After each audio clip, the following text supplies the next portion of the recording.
ለምን ተወከኛል ለምን እንደ ኢየሱስ ለምን እላለሁ አልኳቸው። ከዛ እሺ ብዬ ተውኩኝና አምላኬ ማለት ጀመርኩኝ። እኔ ኢየሱስ ማለት ትቼ አምላኬ ማለት ጀመርኩ። ምክንያቱም ኢየሱስ አምላክን ስለምን ከነበረ እኔም አምላክ መለመን ነው እንጂ ኢየሱስ ለምን ለምናለሁ ብዬ ተውኩኝ። ከዛ መጣውኝና ታዳሽ እንደዛ ከሆነ ምን ይሻለኛል?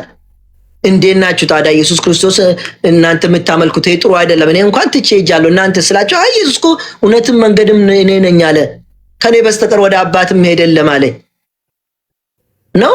አዎ ታዲያ ምን ችግር አለ ታዲያ አልኳቸው።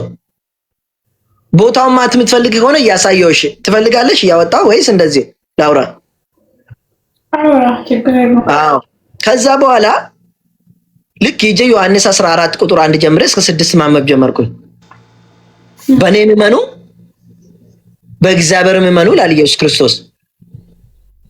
እንዴ በእኔ እመኑ በእግዚአብሔር እመኑ ካለማ ምን ማለት ነው ታዲያ? ሁለት አምላክ አለ ብዬ ስጠይቀው ፈተሽኩኝ ወንጌል።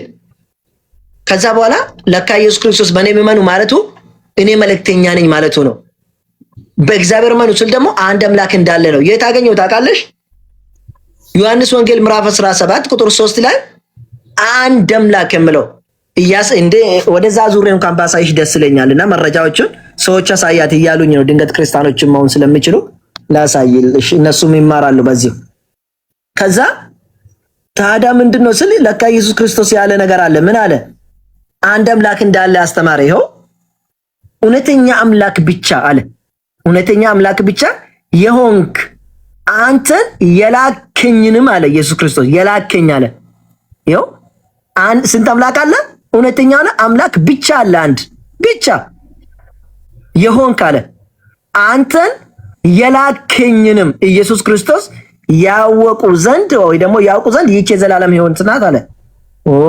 ኢየሱስ ክርስቶስ ተልኮ መጣ እንደ ኢየሱስ ተልኳል ብለን ካመን ዘላለም ሕይወት እንገባለን ጀነት አልኩኝና በቃ ኢየሱስ ክርስቶስ እግዚአብሔር ካላከማ ጀነት እገባለሁ።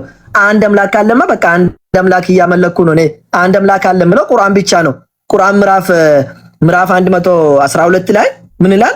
በል ያ ሙሐመድ አላህ እኮ አንድ ነው ይላል። አላሁ ሰመድ አላህ እኮ የሁሉም መጠጊያ ነው ይላል። ለም የሊድ ወለም ይውለድ ይላል። አይወልድም አይወለድም ይላል እግዚአብሔር ቁርአን ላይ። ወለም የኩን ለሁ ኩፉወን አሐድ እሱንም የሚመስልም የለም ይላል ቁርአን። ክርስቲያኖች ጋር ስትመጣ ደግሞ አይ እኛ እግዚአብሔር እንመስላለን ኢየሱስም አምላክ ይመስላል አላለሁ እንዴ? ኢየሱስ እግዚአብሔር እኛን የሚመስል ከሆነ እኛ ወንዶች ነን። እግዚአብሔር ሴት ነው ወይስ ወንድ ነው የሚመስለው? ጸጉሩስ እንዴት ነው? ጾታውስ እንዴት ነው?